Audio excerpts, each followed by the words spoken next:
But one of the main reasons that people don't get what they want is because they don't actually figure out what it is.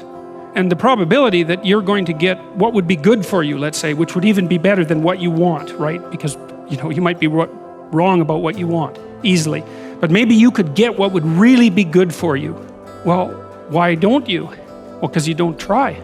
You don't think, okay, here's what I would like if I could have it. And I don't mean in a way that you manipulate the world to force it to deliver you goods for status or something like that. That isn't what I mean.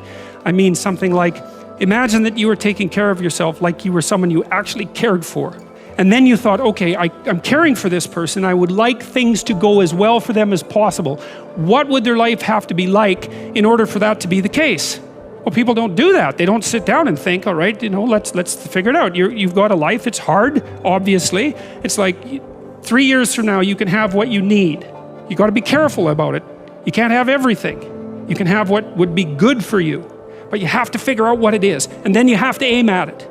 Well, my experience with people has been is, if they figure out what it is that would be good for them, and then they aim at it, then they get it. It's a strange thing. It's not quite that simple because, you may formulate an idea about what would be good for you, and then you take 10 steps towards that, and you find out that your formulation was a bit off, and so you have to reformulate your goal. So you're kind of going like this as you move towards the goal. But a huge part of the reason that people fail is because they don't ever set up the criteria for success.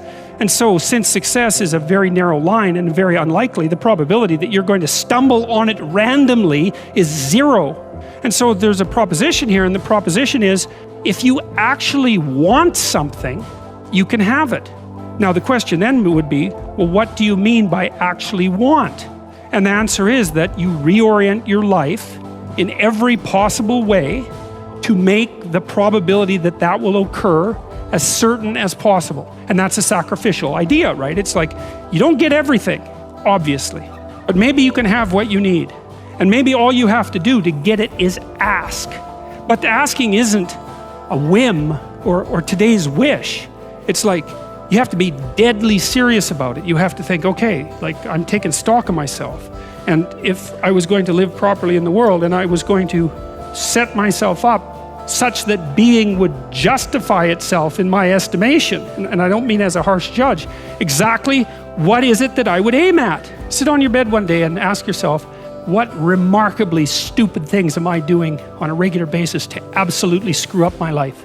And if you actually ask that question, but you have to want to know the answer, right? Because that's actually what asking the question means. It doesn't mean just mouthing the words. It means you have to decide that you want to know.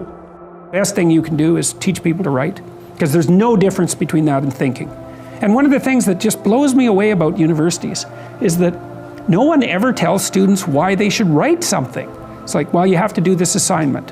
Well, why are you writing? Well, you need the grade. It's like, no, you need to learn to think, because thinking makes you act effectively in the world. Thinking makes you win the battles you undertake, and those could be battles for good things. If you can think and speak and write, you are absolutely deadly.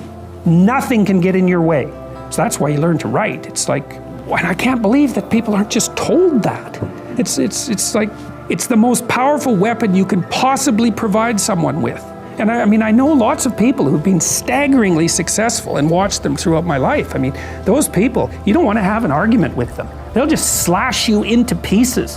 And not in a malevolent way. It's like, if you're going to make your point and they're going to make their point, you better have your points organized, because otherwise you are going to look like and be an absolute idiot. You are not going to get anywhere.